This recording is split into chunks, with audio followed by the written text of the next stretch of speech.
parce que si on ne parle pas de femmes de pasteurs comme ayant un ministère, c'est clair aussi dans la parole de Dieu que chaque chrétien reçoit un don, que ce soit un don administratif, que ce soit un don, le don pour donner, pour faire beaucoup de choses. Alors finalement, la femme du pasteur, elle joue un rôle dans l'Église parce qu'elle doit être libre.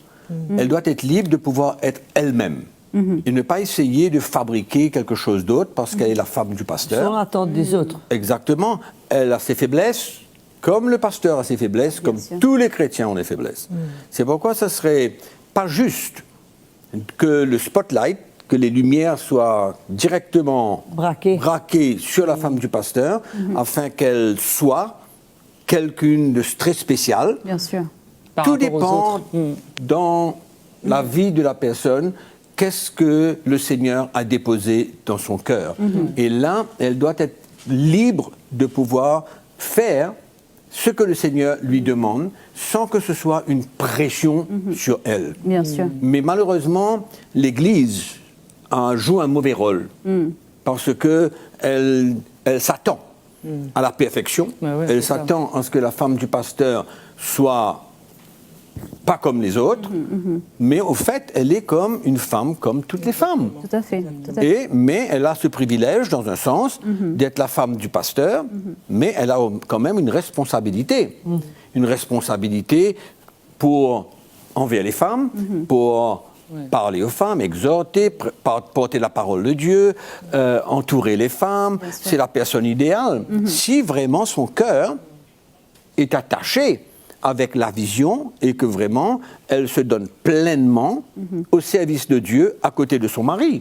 Donc c'est un rôle très très important dans l'Église, mais malheureusement c'est détourné, il y a beaucoup d'autres éléments qui rentrent en jeu et ça enlève vraiment ce rôle important de la femme du pasteur dans l'Église. Et elle est un vrai soutien aussi pour son mari. Elle doit être un vrai soutien pour son mari. Mais le mari aussi doit pouvoir aussi la comprendre, que le mari il est en mission, il part, il ne s'occupe pas de la maison. C'est pas normal. C'est pas normal de quitter tout le poids sur la femme du pasteur. Il doit être là aussi pour pouvoir aider, soutenir sa femme en même temps. Justement, Mama Audrey, on entend ce que Papa Mickey dit et c'est très encourageant en termes de témoignages personnels. Comment tu as vécu ce changement de position, parce que vous vous êtes mariés, vous n'étiez pas encore Papa Mickey n'était pas chrétien. Ah voilà, Papa Mickey n'était pas encore pasteur. Donc quand il a été nommé pasteur, là il y a eu un changement, on va dire. Et comment est-ce que tu l'as vécu En fait, c'est à l'âge de 32 ans. Que je suis devenue femme de pasteur. Donc c'était quand même assez jeune. Oui. Et c'était dans des conditions assez difficiles, puisque d'une part, on avait beaucoup de défis sur le plan financier, on avait beaucoup de défis sur le plan culturel.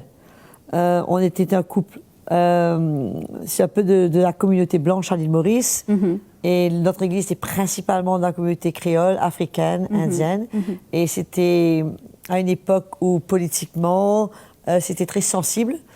Donc, ça a été très dur comme adaptation. Au fait, ça nous a pris 7 ans pour gagner le cœur du peuple de Dieu. Et pendant ces 7 ans, on a vraiment... c'était pas évident. C'était dur. On était toujours sous les caméras, sous les regards de tout le monde. Mais gloire à Dieu que, personnellement, j'ai un caractère assez fort.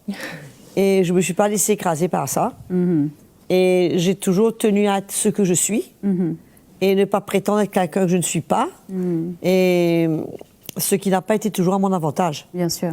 Puisque les gens s'attendent justement que ce soit parfaite et que... Il y a beaucoup d'attentes, Voilà. La pression aussi, exercée.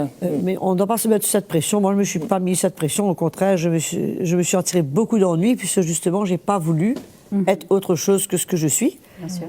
Mais je pense que c'est une situation bien délicate puisqu'il y a les deux facettes.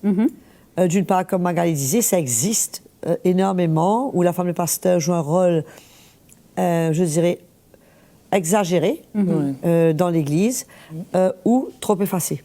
Ou trop effacé, ou exagéré, ou Et bien souvent, c'est difficile pour les femmes de pasteurs. Moi, je parlais, j'écrivais un article dernièrement, quand quelqu'un sort du troupeau et subitement devient femme de pasteur. C'est ça. Ça existe. Oui, bien sûr. Et ça existe souvent. Et subitement, c'est un changement total.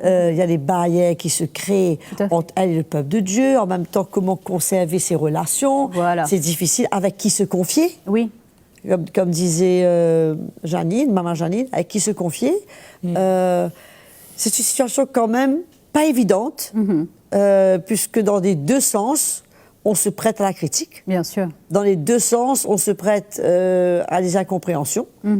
Mais je pense que elle a un rôle quand même important, dans le sens qu'elle est la personne la plus proche de son mari.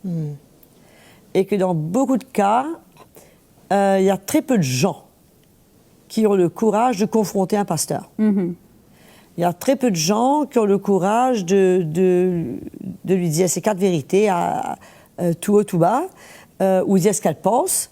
Et je trouve que la femme du pasteur a un rôle quand même, j'en ai parlé de conseillère, bien sûr. Mais elle a un rôle très très important pour parler dans la vie de son mari. Et qu'elle doit jouer ce rôle, puisque sinon, c'est comme un champ où la mauvaise herbe pousse librement et il n'y a rien qui arrête. Moi, je pense qu'il y a une mauvaise fondation.